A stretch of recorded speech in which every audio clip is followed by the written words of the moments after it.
Oh, you thought I was going to throw the man Julius Indongo to the curb because he lost to pound for pound the best fighter on the planet, huh? Never that, man. Whenever Julius Indongo in the news, I'm going to represent for my brother from Africa. We might not be from the same country, but this guy did the continent of Africa proud, and I'm still proud of the Blue Machine. Now, the video I'm talking about, this guy, Julius Indongo, man, he wants to climb back and you know, claim his throne, and he wants to get back his titles at 140, and I believe he can very well do so. I'm gonna read you some quotes from this article I read, and I'm gonna actually throw the links in the description box. You know, this is quote from Julius Indongo. Quote: "It's been an amazing opportunity fighting the best pound for pound fighter in the world. We prepared very well for the fight, and we knew that facing a tricky orthodox and southpaw like Terrence would never be easy. We prepared for this fight to win because we knew it would never go the distance. He caught me, and the fight ended prematurely, but that is boxing. And once again, congratulations to him." Big ups to the man Julius Indongo. He ain't making no excuses. He got in there with a bad man like Terrence Crawford, one of my favorite fighters. And, you know, Julius Indongo, hey, I thought that the man would go, you know, it would be a much tougher fight. You know, he'd make it a tougher fight for Crawford. But Crawford just showed there's levels to this, you know.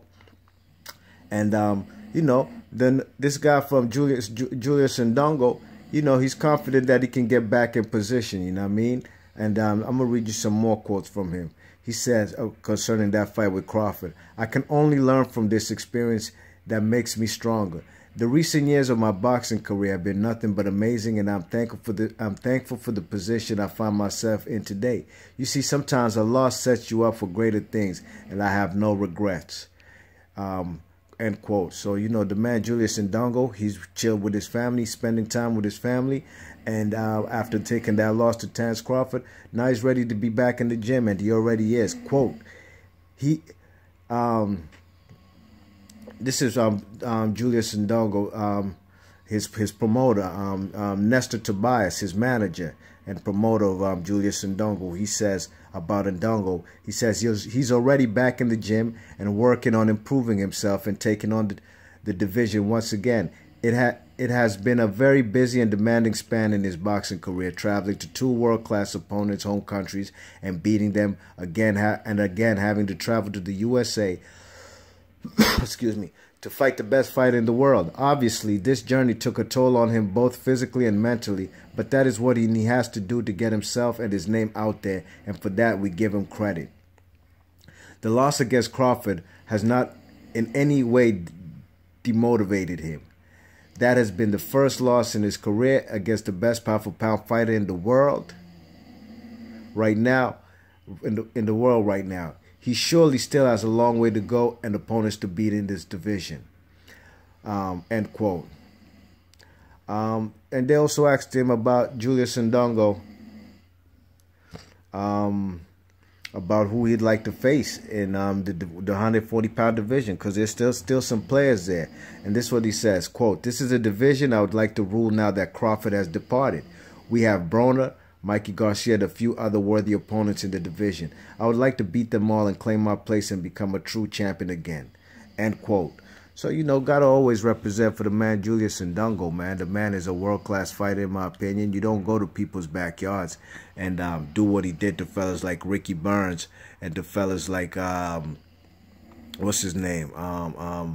Edward Trudanowski, and then getting a fight with the man, Terrence Crawford, man. He had an unbelievable year. And I was very proud of him, man, you know what I'm saying? But I'm still a fan, you know what I mean? I'm still a fan. Like I said, I would have liked the fight to go much longer. But look what he did to this guy, Trudanowski. Ooh, here it comes. There it go, right on the chin. Good night, Charlie. You know what I mean? So, Julius Indongo, I'm still riding with you, son. Hopefully you see this video. You know, I'm going to send some links out. Hopefully I could check it out. Hashtag Namibia, Windhoek, all that. You know, Julius Indongo, he made me proud of, you know, that he's an African champion, a world champion, and was, you know. So right now, I'm not too sure how many world champions there are coming out the continent of Africa. Only one that I could think of right now is Zulani Tete. If there's any other world champions from the continent of Africa y'all know about, go ahead, throw them in the link in the description box, so you could inform me. You know what I mean? We could all teach each other something. I learned stuff also from fellas who drop educational comments. You know what I'm saying? B Marsh Boxing. I'm still a fan of Indongo, and I'm glad to see that he's back in the gym, and hopefully, he can get shots at WBA. Hopefully he can fight the winner of the Relic versus Bartholomew fight. You know what I'm saying? And whoever gets that fight maybe can face Indongo for the world title. You know what I mean? I'd like to see that happen. Hopefully, man, the WBA don't kick this guy to the curb, or any of these sanctioning bodies, just because the man took a L. You know what I mean? B Marsh Boxing. Leave your thoughts and comments. Let me know what y'all think about Julius Indongo's comeback trail, and I'm gonna catch you on the next vid. Peace.